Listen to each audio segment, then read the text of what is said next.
তাদের পাশে দুঃসময় বিপদে আপদে ছিল কে?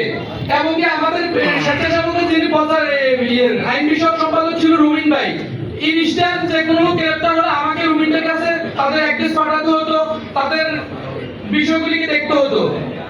এখন আপনারা যদি কমিটি গঠন করেন, আমি সানিমের উদ্দেশ্যে বলবো, তাহলে আমার মনে হয় যে একটা কমপ্লেইন বক্স এখানে আওয়ামী লীগের কথা অনেকে বলতে পারে না গ্রুপিং রাজনীতির কারণে। আপনি কারা আওয়ামী লীগ করছে? বিগত দিনে আমাদের এত লোক ছিল না, আমরা 100 লোক অ্যারেস্ট করতে হলে সারাটি রাত থাকতে হইতো আমাদেরকে।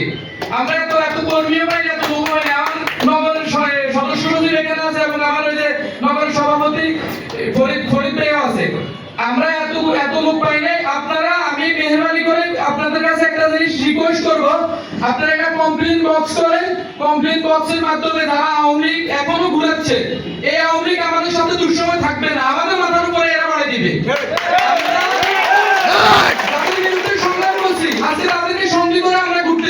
বিগত দিনগুলিতে তাদের জন্য আমরা বাসায় ঘুমাইতে পারি নাই, পুলিশ দিয়ে আমাদের কর্মীগুলোকে গ্রেফতার করাইতো। শিকার আমি হয়েছি, আমার কলিজা জলে। একটা কর্মী গ্রেফতার হইলে আমাকে তার বাসায় বাজার দিতে হয়েছে, তার খোঁজ খবর নিতে হয়েছে। এখন যদি আমাদের কর্মী সেজে আওয়ামী লীগগুলি চলে, বিগত সময় আবার যদি আমরা বিপদে পড়ি, দল যদি বিপদে পড়ে, এই মানুষগুলি আমাদের পাশে থাকবে না। আমাদের ওই নির্যাতিত কর্মীগুলি থাকবে, তারা দল ক্ষমতায় এখন যেমন নির্যাতিত, আবার আগামীতে দল বিপদে পড়লে তারা নির্যাতিত।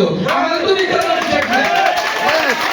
একটা কারণ হলো কি, আমি অনেক বড় ডিগ্রি পেয়েছি মা, ওই যে একজন যুদ্ধের একটা ছিল, আমি এমন ডিগ্রি পাইছি বনানী থানার প্রেসিডেন্ট সেক্রেটারি দায়িত্ব আমি পালন করে গেছি দুঃসময়, কিন্তু সুসময় এসে আমি আলাউদ্দিনকে এগিয়ে বলতে অনিচ্ছুক হয়।